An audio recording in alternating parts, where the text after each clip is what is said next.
আসসালামু আলাইকুম ওয়া রাহমাতুল্লাহ। আলহামদুলিল্লাহ, আলহামদুলিল্লাহি রাব্বিল আলামিন, আসসালাতু ওয়াসসালামু আলা সাইয়্যিদিল মুরসালিন ওয়া আলা আলিহি ওয়া সাহবিহি আজমাইন।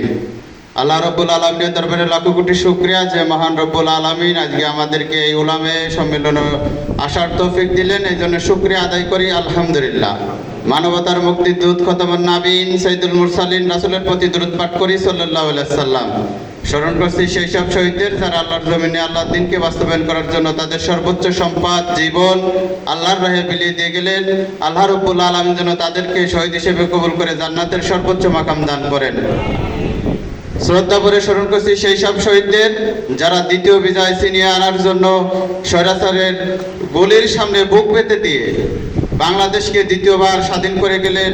আল্লাহ রাব্বুল আলামিন যেন সেই সব শহীদদেরকে শহীদ হিসেবে কবুল করে জান্নাতের সর্বোচ্চ মাকাম দান করেন, আমিন। প্রিয় উপস্থিতি, আমি এখানে বক্তব্য দেওয়ার জন্য উপস্থিত হয়নি, আমি এখানে উপস্থিত হয়েছি উস্তাদদের কাছ থেকে দোয়া নেওয়ার জন্য।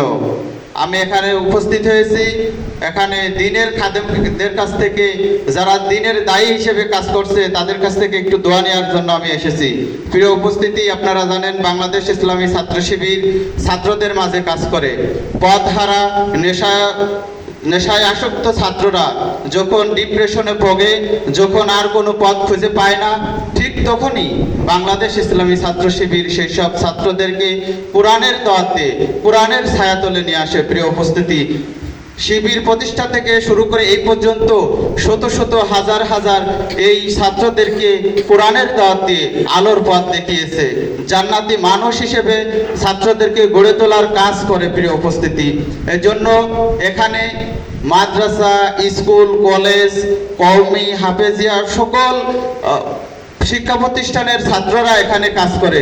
প্রিয় উপস্থিতি, আপনারা দোয়া করবেন বাংলাদেশ ইসলামী ছাত্র শিবির যে লক্ষ্য নিয়ে এই দেশের ছাত্রদের মাঝে কাজ করে যাচ্ছে, আল্লাহ রাব্বুল আলামিন যেন এই শহীদি কাফেলাকে কবুল করেন এবং এইভাবে কাজ করে যাওয়ার তৌফিক দেন। এই দোয়া চেয়ে আমি আপনাদের কাছ থেকে বিদায় নিচ্ছি। আসসালামু আলাইকুম ওয়া রাহমাতুল্লাহ।